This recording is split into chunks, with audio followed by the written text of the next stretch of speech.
రాష్ట్రంలో పాలన అయోమయంగా ఉందని, రైతులు దయనీయ స్థితిలో ఉన్నారని అన్నారు కేంద్ర మంత్రి బీజేపీ రాష్ట్ర అధ్యక్షులు కిషన్ రెడ్డి. అధికారంలోకి వచ్చి ఏడాది అవుతున్నా వరంగల్ డిక్లరేషన్ అమలు చేయలేదని విమర్శించారు.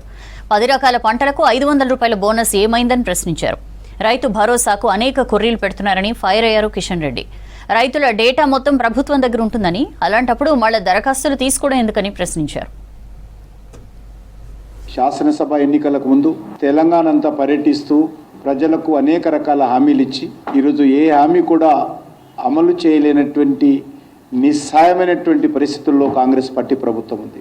ఈరోజు కూడా గ్యారెంటీలు కానీ అనేక రకాల హామీలు కానీ ఆయా వర్గాలకు డిక్లరేషన్ పేరుతో ప్రకటించినటువంటి వరాలు కానీ తీసుకొస్తామన్నటువంటి మార్పులు కానీ ఈరోజు తెలంగాణలో ఎక్కడ కనిపించడం లేదు. ముఖ్యంగా ఈరోజు రైతాంగం పరిస్థితి చాలా దయనీయంగా ఉంది. అనేక రకాలుగా రైతుల రుణమాఫీ అన్నారు. 7వ తేదీ ప్రమాణ స్వీకారము, 9వ తేదీ రుణమాఫీ సంతకం పెడతామని చెప్పారు.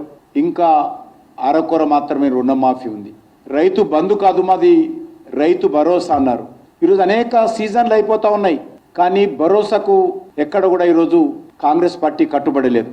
రైతు భరోసా పేరు మీద అనేక రకాల కొర్రీలు పెట్టేటువంటి ప్రయత్నం చేస్తూ ఉన్నారు. అది రైతులకు కానీ, కౌలు రైతులకు కానీ, రైతు కూలీలకు కానీ. మరి ఈరోజు కొత్తగా దరఖాస్తులు పెట్టుకోండి, ఇంత చేత కానీ దద్దమ్మ ప్రభుత్వం ఎందుకు అని అడుగుతా ఉన్నారు. ఈరోజు రైతు భరోసా కూడా కోతలు పెట్టడం కోసం కుట్రలు చేస్తూ ఉన్నారు. ఫసల్ బీమా అడ్రస్ లేదు, రైతులకు మేలు చేస్తాము, మాది రైతు ప్రభుత్వము, అనేక రకాలుగా మాట్లాడారు. ఈ ప్రభుత్వము వరి ధాన్యంతో పాటు సుమారు 10 రకాల పంటలకు 500 బోనస్ ఇస్తామని చెప్పారు. మరి కనీసము ధాన్యాన్ని కూడా ఇవ్వలేనటువంటి పరిస్థితుల్లో ఉన్నది. సన్న రకం ధాన్యాలకే ఇస్తామని చెప్పారు. ఆ సన్న రకాల ధాన్యం కూడా 500 బోనస్ ఇవ్వకుండా సన్నాయి నొక్కులు నొక్కుతూ ఈ ప్రభుత్వము రైతులను నట్టేట ముంచేటువంటి ప్రయత్నం చేస్తాం.